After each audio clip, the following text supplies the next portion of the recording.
Ya a la mitad del libro de Apocalipsis, volvemos al tema de la iglesia. El título, La mujer y el dragón. Satanás muestra su odio contra la iglesia, simbolizada por una mujer. Veremos a la iglesia luchando contra los poderes del mal. Conozca la última iglesia de las profecías. Oremos. Dios amoroso y bondadoso, dependemos de ti para comprender el mensaje que tienes para nosotros. Danos entendimiento para saber tu voluntad. En Jesús. Amén. A continuación, el profesor Luis Germán Cajiga.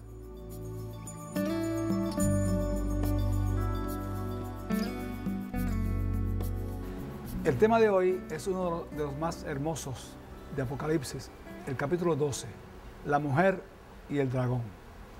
Vamos a comenzar leyendo el verso primero, o los dos primeros versos del capítulo 12. Y una grande señal apareció en el cielo, una mujer vestida del sol, y la luna debajo de sus pies, y sobre su cabeza una corona de 12 estrellas, y estando preñada, clamaba con dolores de parto, y sufría tormentos por parir. Esta mujer que aparece aquí representa a la iglesia. Es una mujer pura, vestida del sol, que es Cristo, el sol de justicia. La luna bajo sus pies, que significa las tradiciones, fiestas judaicas, es la luna. Y sobre su cabeza 12 estrellas, una corona con 12 estrellas, que significan los 12 tribus de Israel y los 12 apóstoles de Cristo. Porque la iglesia existe siempre y cuando exista un pueblo de Dios. Y está la iglesia del Viejo Testamento y la iglesia del Nuevo Testamento. Así que los 12 apóstoles son las 12 estrellas o los 12 hijos de Israel también. La mujer está encinta, va a dar a luz. Y sabemos más adelante que el que da a luz es al Mesías. Así que esa mujer representa a la iglesia del Viejo Testamento. Es la que da al mundo, regala al mundo un Salvador. Por eso dice la Biblia, la salvación viene de los judíos. Una boda. Cuando dos se casan, es una representación bonita en la Biblia de que Cristo se casa con la iglesia. La iglesia es la esposa de Cristo. Y la Nueva Jerusalén es la esposa de Cristo, pero también la iglesia representa a la esposa. Nosotros cuando nos convertimos nos casamos con Cristo, porque Él es el esposo y nosotros somos su esposa, la iglesia. 12, 3 y 4. Y fue vista otra señal en el cielo, y aquí un grande dragón bermejo, o sea, escarlata, rojo, que tenía 7 cabezas y 10 cuernos, y en sus cabezas 7 diademas. Y su cola arrastraba la tercera parte de las estrellas del cielo y las echó en tierra. Y el dragón se paró delante de la mujer que estaba para parir, a fin de devorar a su hijo cuando hubiese parido. Este dragón que aparece aquí es obviamente Satanás. Tiene 7 cabezas y 10 cuernos. Vamos a ver en el tema próximo del anticristo, que son esas 7 cabezas, porque el anticristo tiene también las mismas características de Satanás. 7 cabezas y 10 cuernos. Color rojo significa pecado, maldad. El diablo lo presentan siempre como un animal, como un ser feo, con cuernos, con garras, con rabo, todo rojo, que se encuentra en un lugar llamado infierno, con un tridente, con una horquilla, hurgando las almas ahí y atormentándolas en esas llamas. Realmente, hermanos, ese no es verdaderamente Lucifer. Lucifer, ¿quién es? En Isaías 14, versos 12 al 14, encontramos un texto que, aunque está dedicado al rey de Babilonia, obviamente es Satanás. Dice, ¿cómo caíste del cielo, oh lucero, hijo de la mañana? Cortado fuiste por tierra, tú que debilitabas las gentes. Tú que decías en tu corazón, subiré al cielo, en lo alto, junto a las estrellas de Dios, los ángeles, ensalzaré mi trono, y en el monte del testimonio me sentaré, a los lados del norte. Sobre las alturas de las nubes subiré y seré semejante al Altísimo. Noten que Satanás, Lucifer, quiere reinar en el monte del testimonio, a los lados del norte. Salmo 48, 2. Hermosa provincia, el gozo de toda la tierra es el monte de Sión, a los lados del norte, la ciudad del gran rey. No tenemos la misma expresión, así que monte de Sión o monte del testimonio, o monte de Dios, monte de Israel, significa lo mismo. Es el lugar donde Dios habita, donde Dios reina, de donde Él gobierna todo el universo. Se llama así el monte de Dios o monte del testimonio. Y ahí el diablo quiere reinar. Ezequiel 28, ahora bajo el rey de Tiro, presenta de nuevo a Lucifer. Tú, querubín grande, cubridor, y yo te puse en el santo monte de Dios, estuviste. En medio de prueba de piedra de fuego has andado. Perfecto eras en todos tus caminos, desde el día que fuiste criado hasta que se halló en ti maldad. Así que dice el santo monte de Dios, ahí estuvo él, Lucifer. Era perfecto. Dios no creó a Satanás, Dios creó un ser perfecto que se tornó en Satanás.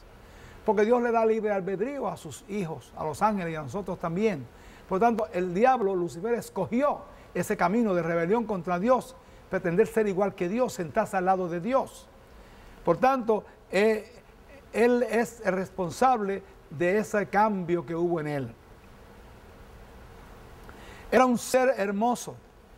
Era el querubín cubridor, estaba al lado del trono de Dios. Eran dos querubines que estaban a ambos lados de Dios, del trono de Dios. Recibía constantemente la luz de la presencia de Dios. Pero ese ser comenzó a hacer una política entre los demás ángeles. Comenzó a exaltarse él mismo, a llamar la atención hacia él, en lugar de hacia Dios. Por eso dice que era perfecto, hasta que salió en el maldad, hasta que se corrompió por completo este ser. Continúa el verso 5 y dice, Apocalipsis 12:5, y ella, la mujer, parió un hijo varón, el cual había de regir todas las gentes con vara de hierro. La mujer, la iglesia, da a luz un hijo varón, da luz al Salvador del mundo, que es Cristo Jesús. Cristo se encontró cara a cara con Lucifer. Capítulo 4 del libro de San Mateo presenta cómo el diablo se acercó a Cristo, estaba habiendo ayunado 40 días. Se presenta a él y trata de engañarlo, de hacer que él le adore, que él le sirva. Si eres hijo de Dios, haz que estas piedras se hagan pan. Su primera tentación. Jesús le dijo, no con solo pan vivirá el hombre, sino con toda palabra que sale de la boca de Dios. Es decir, que el diablo fue vencido por Cristo.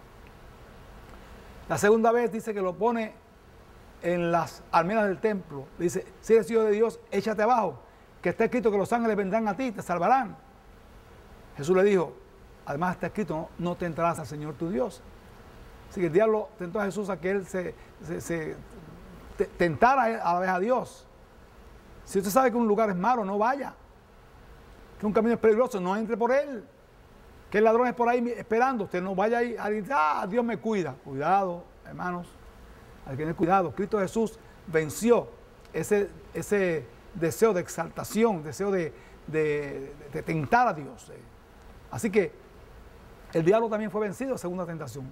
La tercera, dice que lo pone en un monte bien alto, le muestra todos los reinos de la tierra. Le dice, todo también es entregado y a quien quiero se lo doy. Si postrado me adoras, todo será tuyo.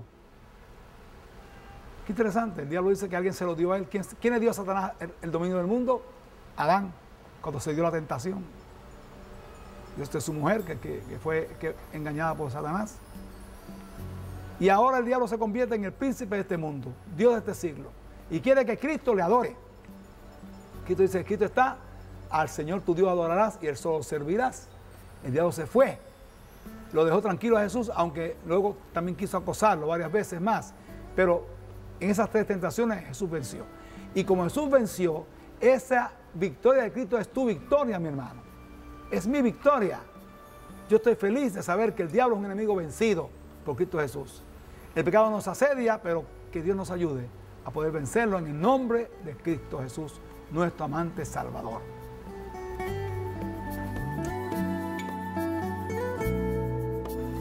Cristo, el hijo de la mujer que menciona capítulo 12 de Apocalipsis, luego de su victoria sobre Satanás, comienza su ministerio. Ministerio que duró unos 3 años y medio, predicando el Evangelio, hablando de la verdad del Evangelio de Cristo Jesús, de su salvación, haciendo milagros. Y la gente queda maravillada de su doctrina. Dice la Biblia que la gente decía que su doctrina no era como la de los fariseos y los escribas. A Nicodemo, en una noche, le dio una gran enseñanza. Le dijo que no nació otra vez, no puede ver el reino de Dios. Sanó a muchos que estaban enfermos, dice Marcos 1:34. Sí, Jesús sanó a muchos. A veces dejaba ciudades sin enfermos. Él se compadecía de los enfermos, de los agobiados. Pero su ministerio termina cuando llega la semana de la Pasión, llamada Semana Santa, cuando él fue juzgado por el Sanedrín judío, fue juzgado de muerte, decir que estaba blasfemando, hacerse hijo de Dios. Fue condenado, pero no puede mandarlo a matar. Tienen que ir a donde Poncio Pilato. Allá los soldados tomaron a Jesús, lo azotaron, lo escupían, lo herían, lo coronaron con espinas.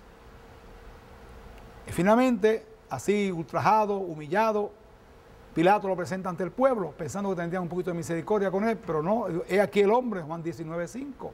Pero fue inútil. La gente pedía la sangre de Cristo, que lo crucificara, que lo mandara a crucificar, fue lo que pidió la gente. Así que Pilato oyó lo que el pueblo dijo, y aunque sabía que Jesús era inocente, como quiera lo condenó, lavándose las manos al frente del público: yo no soy inocente de la sangre de este justo. Y fue llevado a Jesús al Calvario, cargando su cruz, hasta que fue crucificado. Juan 3:16, un texto que todos conocemos: porque de tal manera amó Dios al mundo, que ha dado a su Hijo unigénito, para que todo aquel que en él cree no se pierda, mas tenga vida eterna. Así, pendiente de la cruz, Jesús exhaló el aliento, terminó su vida en la tierra y fue entonces enterrado, pero al tercer día él resucitó, salió victorioso de la tumba. Él mismo había dicho, Juan 11:25, yo soy la resurrección y la vida. El que cree en mí, aunque esté muerto, vivirá. Esa resurrección de Cristo es garantía de que los que han muerto en Cristo también han de resucitar con él en su segunda venida. Finalmente Jesús fue llevado al cielo, Apocalipsis 12:5, y su Hijo fue arrebatado para Dios y a su trono. Jesús ascendió al cielo ante sus discípulos y fue recogido allá. Allá se convirtió en nuestro gran sumo sacerdote, nuestro mediador, nuestro abogado delante del Padre. Apocalipsis 12:6, y la mujer huyó al desierto, donde tiene lugar aparejado de Dios, para que allí la mantengan 1260 días. Vamos a hablar de eso un poquito más adelante, ya que en el verso 14 se repite esa promesa o ese evento de la huida de la mujer por 1260 días. Versos 7 y 8 ahora: y fue hecha una grande batalla en el cielo. Miguel y sus ángeles lidiaban contra el dragón, y lidiaba el dragón y sus ángeles, y no prevalecieron, ni su lugar fue más hallado en el cielo. Es decir, que Miguel, que es Cristo, está luchando aquí una pugna que hay en el cielo, que está retornando ahora al tiempo cuando Satanás fue echado del cielo. No prevalecieron, ni su lugar fue más hallado en el cielo. Verso 9: y fue lanzado fuera aquel gran dragón, la serpiente antigua, que se llama Diablo y Satanás, el cual engaña a todo el mundo, fue arrojado en tierra, y sus ángeles fueron arrojados con él. Es decir, con todos los ángeles, los demonios, el diablo fue echado del cielo. Y ya no puede atacar a Cristo, pero ataca a quién ahora, a la iglesia. Así que los demonios están luchando todos en contra nuestra, porque son los aliados del diablo. Y allí, en el huerto de Edén, que se encontraban nuestros primeros padres, Adán y Eva, el diablo, viendo su felicidad, la estorbó, sencillamente obrando que la mujer cayera en la tentación. Se acercó al árbol de la ciencia del bien y del mal, miró su fruta, la codició, comió de ella y la llevó a su esposo, el cual también comió a sabiendas. La mujer comió, fue engañada, dice la Biblia, San Pablo, pero el hombre comió a sabiendas de la fruta que no debía haber comido, y entonces vino como consecuencia de esto la caída del hombre, el pecado original. Hay 3 caídas de Lucifer. La primera del cielo, que es el monte de Dios, antes de la caída del hombre. Engaña a la mujer y se adueña del mundo. La segunda caída, luego de la ascensión de Cristo, arremete contra la iglesia. A eso es lo que más se refiere el texto que está un poco más adelante. En el futuro hay una tercera caída del diablo, luego del comienzo de las 7 plagas postreras. Imitará la venida de Cristo y es su último intento de supremacía. Versículo 10. Y oí una grande voz en el cielo que decía: ahora ha venido la salvación y la virtud y el reino de nuestro Dios y el poder de su Cristo, porque el acusador de nuestros hermanos ha sido arrojado, el cual los acusaba delante de nuestro Dios día y noche. Así que esto se refiere obviamente a la caída del diablo, a la primera caída y también a la segunda, porque él es el acusador, nos acusa delante de Dios. Él es el fiscal que nos acusa. el libro de Job encontramos lo siguiente, Job 1, 7 al 9. Hablando de Job, el diablo tiene una pugna con Dios. Dice el versículo, y dijo Jehová a Satán, ¿de dónde viene Satán? Y respondió Satán a Jehová, dijo, de rodear la tierra y andar por ella. Y Jehová le dijo a Satán, ¿no has considerado a mi siervo Job, que no hay otro como él en la tierra, varón perfecto y recto, temeroso de Dios y apartado del mal? Y respondió Satán a Jehová y dijo, ¿teme Job a Dios de balde? Job era un hombre próspero, tenía una linda familia, mucho ganado, muchos criados, muchas tierras. Todo el mundo lo quería. Era un hombre bondadoso, buen vecino. Tenía todos los atributos que pueden adornar a un ser humano perfecto. Y Dios lo llama que es perfecto, dice, varón perfecto y recto, temeroso de Dios, apartado del mal. Pero el diablo se empeña en destruir a Job. Ah, teme a Dios de balde. Esta palabra, cualquiera tú lo has rodeado, tú lo has bendecido, tú lo has progresado, por eso está cualquiera. Así cualquiera te adora y te sirve. Pero Dios le permitió a Satanás hacer daño a Job. Perdió sus hijos, perdió su propiedad. Y finalmente, en una segunda oportunidad, el diablo vuelve otra vez a insistir que Job seguía sirviendo a Dios, pero que, como estaba, dice, piel por piel, el hombre dará. Así que tú, dice Dios a Satán, tú haz lo que quieras con él, pero no lo mates, no puedes destruirlo. Y dice la Biblia que Job hirió a Satanás, hirió a Job, dice, de una sarna, como una lepra, que de la cabeza a los pies. Y lo dejó en una, montado sobre cenizas y lamentando su día. Así que ahí tenemos nosotros cómo obra Satanás, sencillamente, porque Dios le permite a él hacer esas cosas. Y le permite, ¿por qué? Porque Dios tiene confianza en Job y tiene confianza en ti, mi hermano querido. Las pruebas que te vengan a ti, pruebas económicas, pruebas de salud, pruebas familiares, en el trabajo, donde sea, son pruebas que Dios permite porque Él confía en ti. Y dice Pablo que con cada tentación o prueba Dios da la salida para que podamos escapar. Así que nadie puede decir que no, porque Dios no tienta a nadie más de lo que puede sufrir o soportar. Así que Job salió victorioso y el diablo fue destruido, fue derrotado una vez más. Versículo 12. Por lo cual alegraos cielos y los que moráis en ellos. Ay de los moradores de la tierra y del mar, porque el diablo ha descendido a vosotros, teniendo grande ira, sabiendo que tiene poco tiempo. Ya esa es la caída final de Lucifer. Eso va a ser dicho cuando comiencen las plagas. Entonces el diablo va a bajar a la tierra. Y ahí entonces dice que tiene grande ira, sabiendo que tiene poco tiempo para trabajar. Y entonces tomará el mundo en sus manos y comenzará las tremendas plagas que azotarán la tierra. Viendo el diablo que fue echado a la tierra, entonces él obró en los hombres. Obró con la brujería, la hechicería, la astrología, la santería y el ocultismo en general, todas estas cosas. Pero no solamente eso, el diablo no se contenta con eso, ahora brega ahora con asuntos de espiritismo, pretendiendo que los muertos salen y hablan y dan mensajes. Dice Eclesiastés 9:5, porque los que viven saben que han de morir, mas los muertos nada saben. Así que los muertos salen y aparecen, dan mensajes, mentiras del diablo, no hay tal cosa. Así que el espiritismo es una mentira. Pero más todavía, los platos voladores ahora. El diablo ha hecho creer a la gente que hay seres en otros mundos. De hecho, lo creemos que sí los hay, pero que son seres así, grises, con los ojitos rasgados y unas manitas flaquitas así, qué sé yo. Y estas cosas que vienen de allá en platos voladores. Hermano, miren, no es así, no hay tal cosa. Los seres de otros mundos son de otras galaxias que están a cientos de años luz de aquí. Y ellos no pueden venir aquí a la Tierra. Podrían venir, pero el pecado que hay en la Tierra les impide, no pueden venir. Así que, definitivamente, los platos voladores son hechos en el taller del diablo. Así que no creamos en estas cosas, hermanos queridos, porque realmente son obras de Satanás.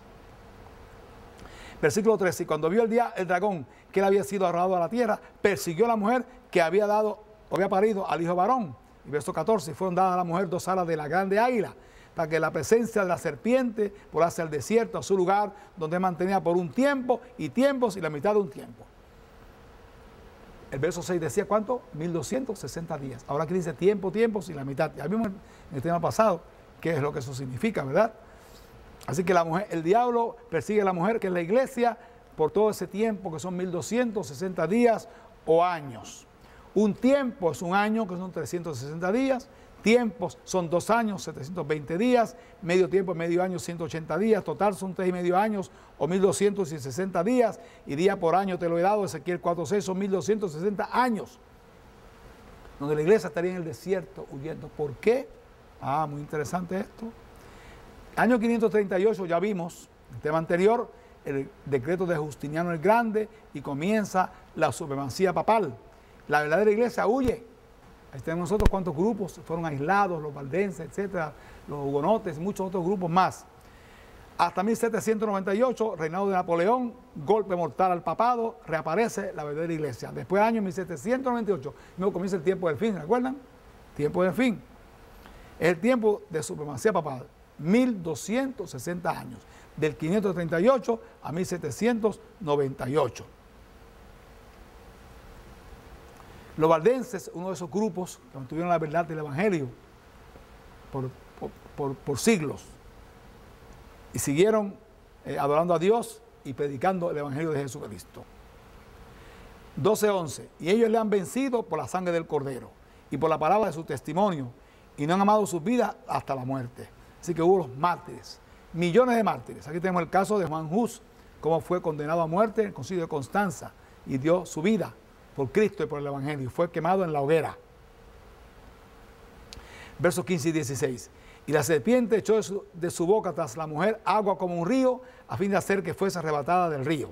Y la tierra ayudó a la mujer, y la tierra abrió su boca, y solvió el río que había echado el dragón de su boca. Aquí hay unos símbolos interesantes. El diablo echa agua. Agua significa naciones, según la Biblia. Apocalipsis 17, versículo 15. Las aguas significan naciones, pueblos y lenguas. El diablo dirige a las naciones contra la iglesia, la mujer, para arrebatarla. Pero la tierra ayuda a la mujer. ¿Y qué tierra ayuda a la mujer? Vamos a ver. La tierra que ayuda a la mujer son las tierras americanas, las tierras del Nuevo Mundo. Los peregrinos huyeron de Holanda e Inglaterra, huyeron de la persecución papal, de la persecución a causa de su fe. Tomaron el barco Mayflower y en ese barco zarparon y llegaron finalmente en un viaje tortuoso y difícil, llegaron al Nuevo Mundo, se establecieron entonces los peregrinos en el Nuevo Mundo. Ahí tenemos nosotros aquí las casas de los peregrinos ahí en el lugar que se llama Plymouth, ahí en Massachusetts, cerca de Boston. Ellos organizaron el Día de Acción de Gracias, para dar gracias a Dios por su victoria, y ahí fue el génesis de la nación norteamericana, de Estados Unidos de Norteamérica, por los padres peregrinos. Verso 17, entonces el dragón fue airado contra la mujer y se fue a hacer guerra contra los otros de la simiente de ella, los cuales guardan los mandamientos de Dios y tienen el testimonio de Jesucristo.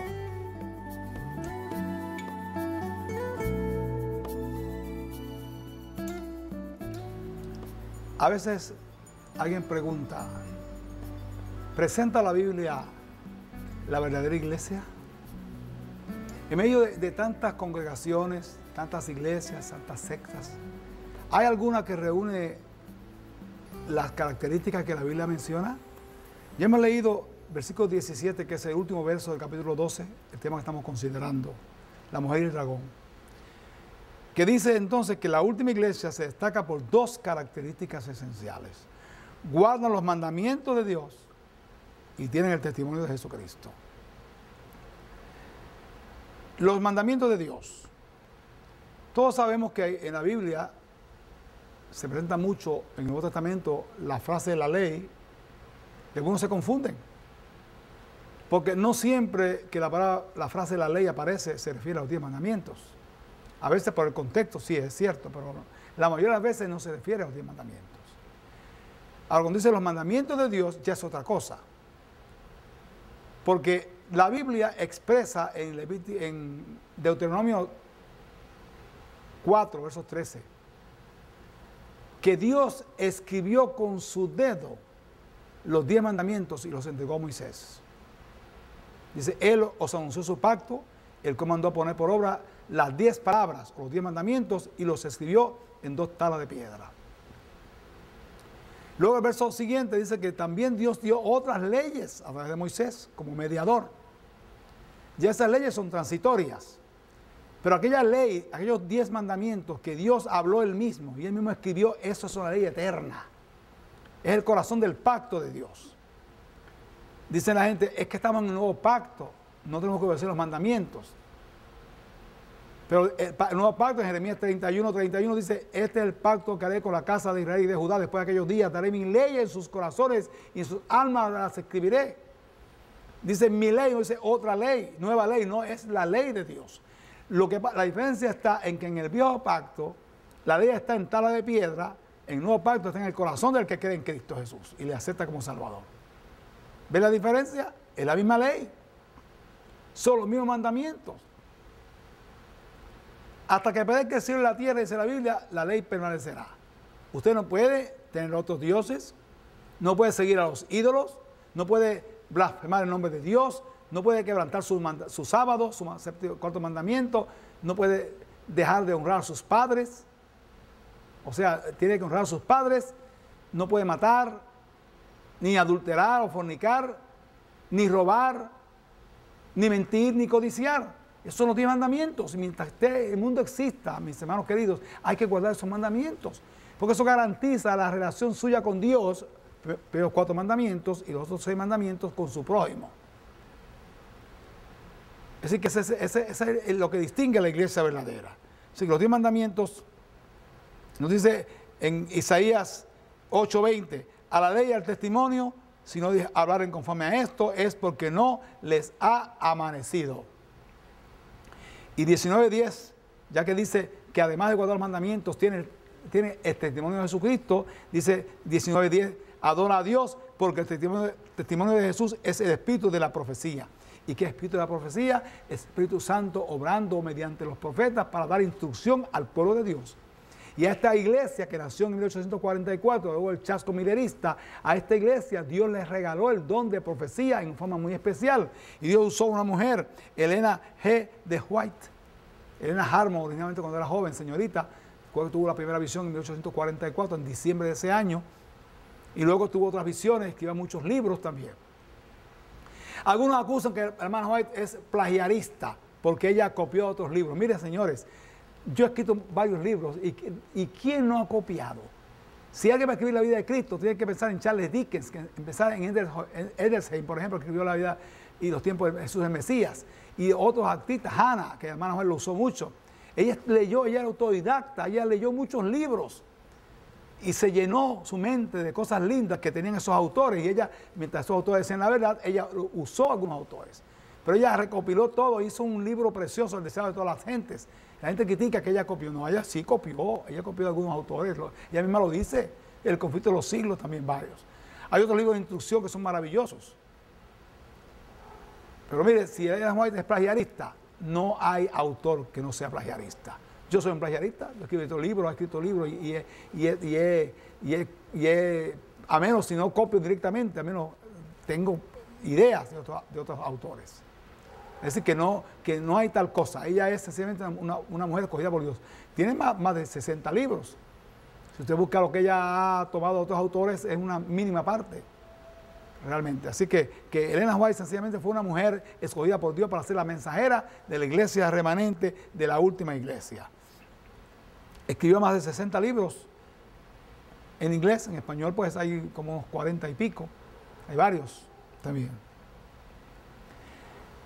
La iglesia practica el bautismo por inmersión. La gente es evangelizada, es educada en el mensaje de Cristo Jesús, las doctrinas de la Biblia, y luego deciden bautizarse, entonces son bautizados por inmersión, ya sea en un lago, ya sea en un río, ya sea en la playa, en una piscina. A veces hay gente enferma que está en una bañera de la casa.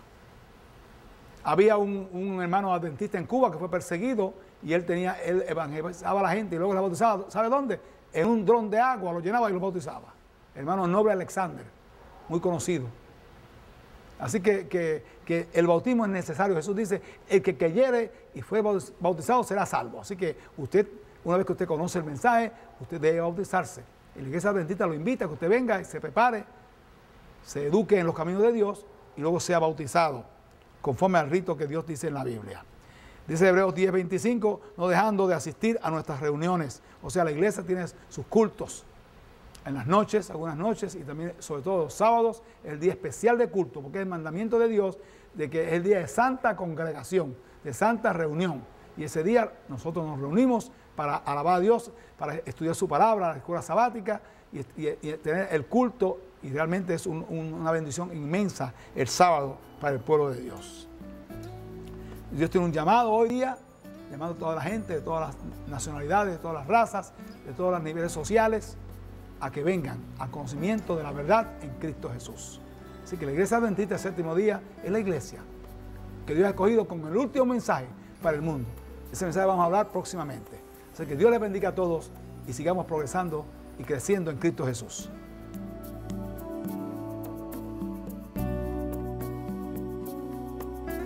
«666, el anticristo», será el próximo tema. Mucho se ha hablado y mucho se habla sobre esto. Veremos quién es el verdadero anticristo, la bestia de Apocalipsis 13. Hasta entonces, que Dios les bendiga.